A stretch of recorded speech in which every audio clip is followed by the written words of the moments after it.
The first thing my boss says to me when I get to work today is, "Can you do me a favor, Jeremy? Can you please ring up people's appetizers through the kiosk? Can you please do that? Because according to our metrics, the last 2 weeks, you haven't sold one appetizer through the kiosk. You sold many appetizers. In fact, I'm one of the best sellers there. But as far as through the kiosk, she said not one. You are at 0%.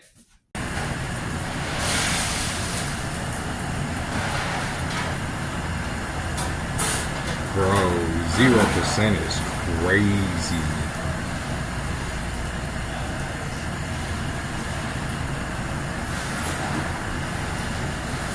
Zero percent is wild, bro. 0%. And I wanted to say, I know I'm at 0% because y'all are asking me to use my replacement. You know what I'm saying? Now, I know some people say they've been doing this at Roll House, or they've been doing this at this house or that house forever.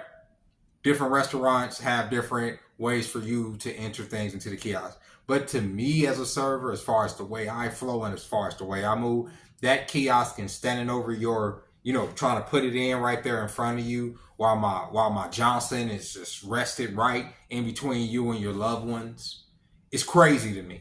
Now, people want to order through the kiosk themselves, absolutely, but it's just that awkward feeling of like trying to scroll through the thing to find some goddamn dipping sauce, right? When I can just go over to the computer, save a few seconds, right, and put it in. Now, I feel that if this particular restaurant, I'm not gonna name it, I'm pretty sure y'all can put two and two together, or it's probably on some of the paperwork from the earlier footage. If this particular restaurant wants its servers to enter the stuff as quickly as humanly possible, why don't y'all give us tablets? Why don't we enter, instead of us writing it down on the thing, why don't we just get tablets to enter the whole order in when we go to the table? I think every restaurant should have that. That would be mad convenient.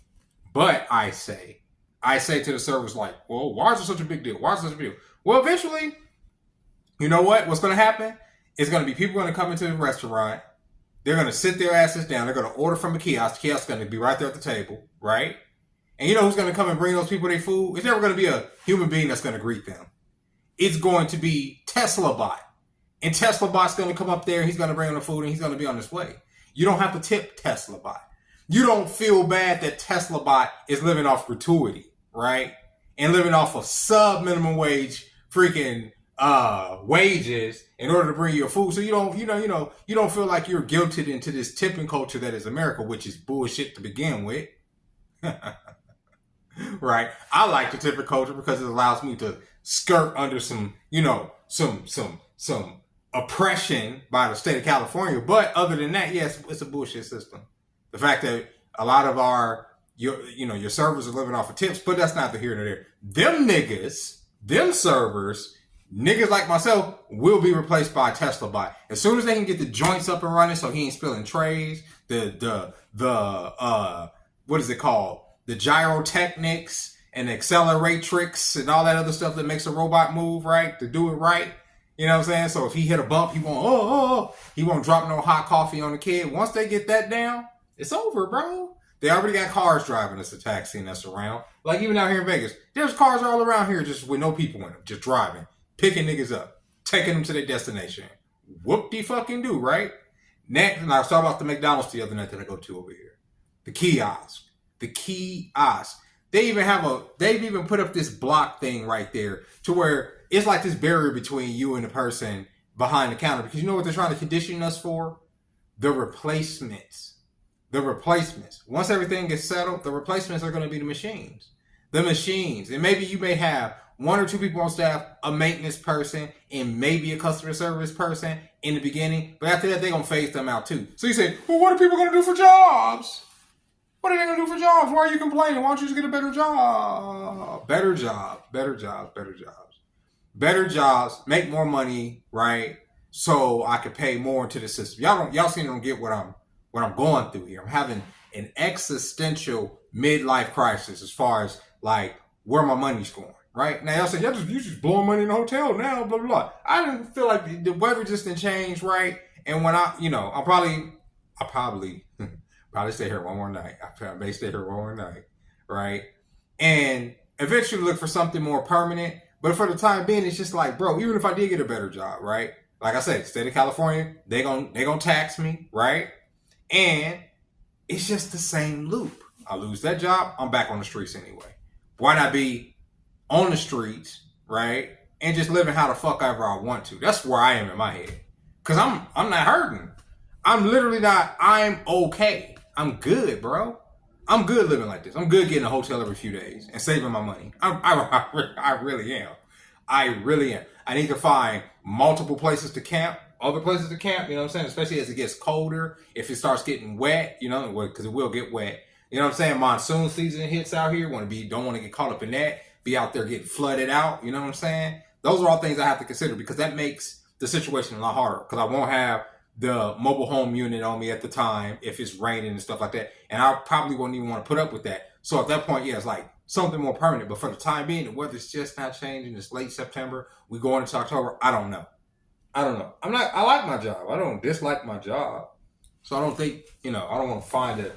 I'm not looking for another job right now. I'm not like, I'm going to jump job. I've had so many jobs in my life. There's never been better. And in fact, let me go through how many different places I've worked in this here United States of America. My first job was at JCPenney. I worked there for 2 weeks in order to afford me a copy of The Legend of Zelda Ocarina of Time and Star Wars Rogue Squadron. Okay? I worked there for 2 weeks in order to pay for them games. The second job I had was a few months later. I worked at the McDonald's by my school.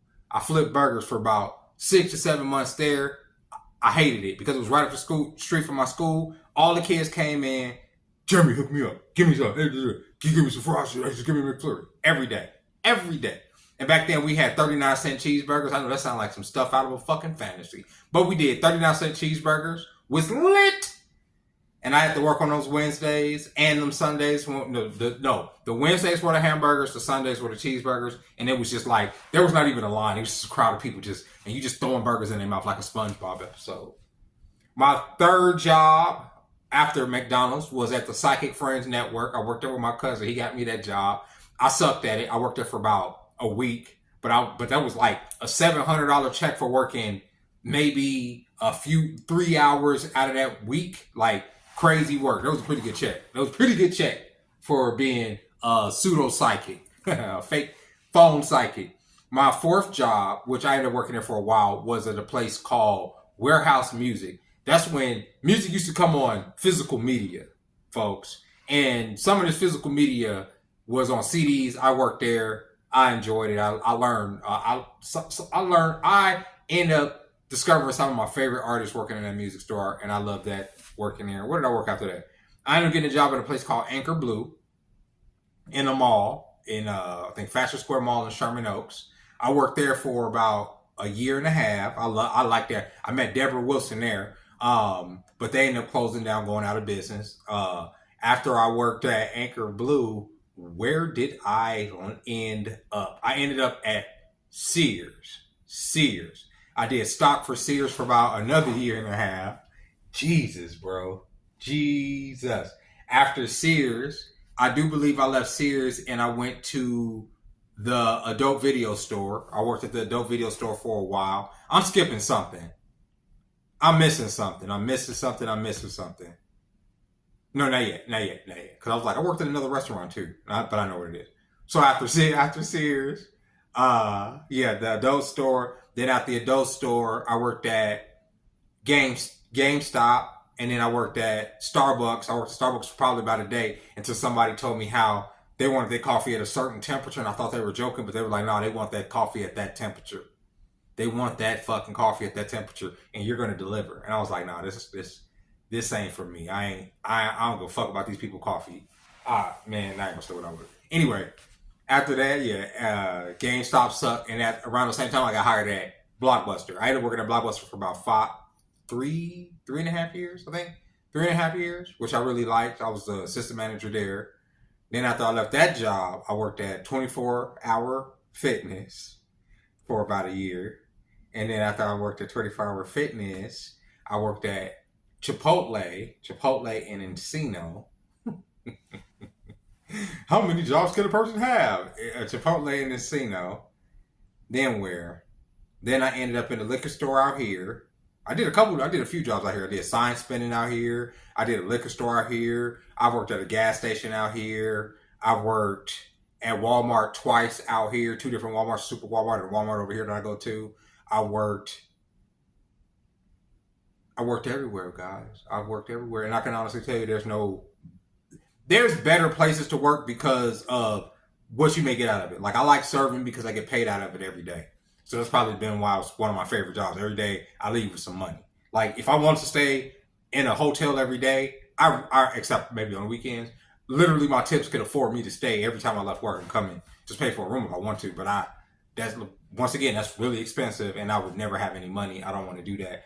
I know I'm missing something, but I worked all over the place and there's no better. They'll tell you, get a better job, do this, find a better this, find a better that. I'm telling you, jobs are becoming more and more scarce, guys. And I said in another video a couple weeks ago, if you have a job and you work there, stay there for right now. You know what I'm saying? Let this economy shit play out a little bit. If they lay you off or whatever circumstances may be, then, jump ship or whatever. Or if you can land an opportunity while you're working at the same place you're working in order to make that lateral move to go from one place to another, then that's the move you want to make. Don't just outright quit the job. The machine requires resources from you, right? They require resources from me, whether I like it or not. That's what the machine requires. It wants blood, sweat, and tears out of us, and I'd rather just give it some sweat than some fucking blood and tears, personally. So I give it some sweat because I see a lot of motherfuckers out here on the streets where I be at, like going through it because they don't have no source of income. You understand what I'm saying? I saw a man even just last night when I went over here it was like 2:00 in the morning when I went to get my snacks, and his EBT card wasn't working for whatever reason, so he had to put all this stuff back. The man looked thirsty than a motherfucker, and low key, I wanted to buy his stuff for him, but at the same time, I don't get down like that in the middle of the night. You feel me? I'm not Mr. Generous in the middle, and I'm not Mr. Happy Guy, Mr. Smile at you, Mr. Whatever. If you're suffering in the darkness, then and I don't know you, unfortunately, it is what it is. I don't expect anything from you either. But with that being said, ladies and gentlemen, this is more of a rant video about that fucking kiosk. I hate the fact that I'm getting in trouble at work, even though I'm selling product, even though I'm selling merchandise, even though I'm getting my shit off with these appetizers, okay? I sell appetizers, you know what I'm saying? Because I like the appetizers. They're more than a lot of the food. So it's real easy for me to sell the appetizers. But the fact that y'all telling me that, I suck because I'm not doing it on the kiosk, because I'm not doing my replacement, is wild, bro. With that being said, y'all, go ahead and hit that like button. Go ahead and subscribe to the channel if you haven't subscribed to the channel yet. We getting up there, y'all. We are getting up there, and I appreciate it. Like I said, this channel's only going to get more interesting from here. I appreciate you guys being here and following, and watching all the way to the end here.